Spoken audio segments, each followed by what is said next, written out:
नमस्कार दोस्तों, गणेश चतुर्थी की पौराणिक तीसरी कथा मान्यता है कि व्रत में कथा सुनने मात्र से दूर होंगे आपके सभी संकट, मिलेगा अपार सुख और वैभव। दोस्तों, गणेश चतुर्थी व्रत करने से घर परिवार में आ रही विपदा दूर होती है, रुके मांगलिक कार्य संपन्न होते हैं और भगवान श्री गणेश की कृपा से असीम सुखों की प्राप्ति होती है।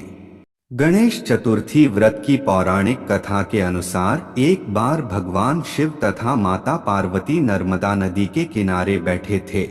वहां पर माता पार्वती ने भगवान शिव से समय व्यतीत करने के लिए चौपड़ खेलने को कहा।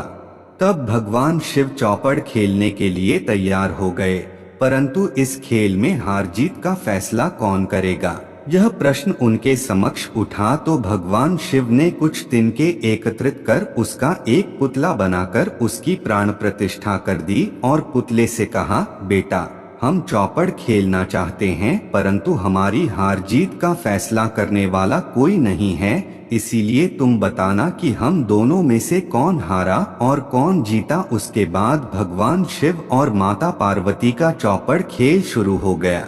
यह खेल 3 बार खेला गया और संयोग से तीनों बार माता पार्वती ही जीत गईं।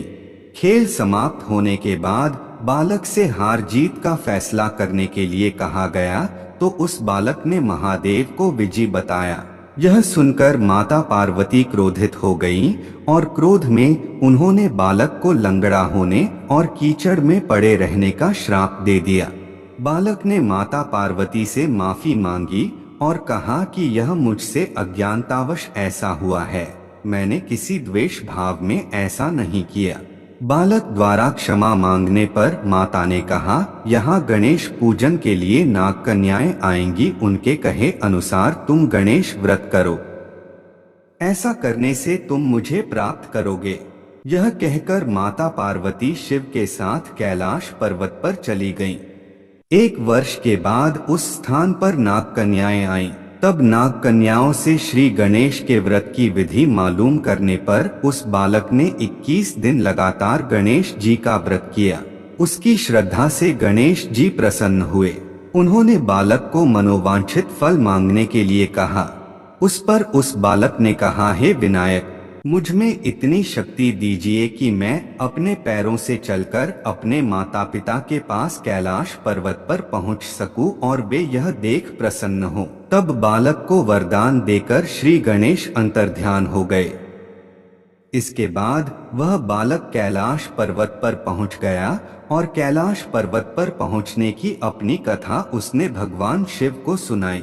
चौपड़ वाले दिन से माता पार्वती शिवजी से विमुख हो गई थीं। अत देवी के रुष्ट होने पर भगवान शिव ने भी बालक के बताए अनुसार 21 दिनों तक श्री गणेश का व्रत किया। इस व्रत के प्रभाव से माता पार्वती के मन से भगवान शिव के लिए जो नाराजगी थी वह समाप्त हो गई। तब यह व्रत विधि भगवान शंकर ने माता पार्वती को बताई।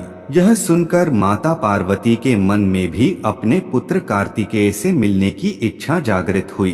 तब माता पार्वती ने भी 21 दिन तक श्री गणेश का व्रत किया तथा दूर्वा फूल और लड्डुओं से गणेश जी का पूजा अर्चना किया। व्रत के 21वें दिन कार्तिकेय स्वयं माता पार्वती जी से आ मिले।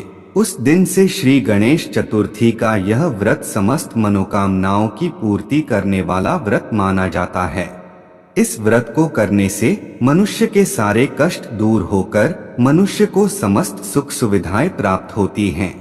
तो दोस्तों, वीडियो को लाइक कीजिएगा, चैनल पर नए हैं तो सब्सक्राइब कीजिएगा। मिलते हैं अगली वीडियो में, तब तक के लिए धन्यवाद। जय श्री गणेशाय नमः दोस्तों।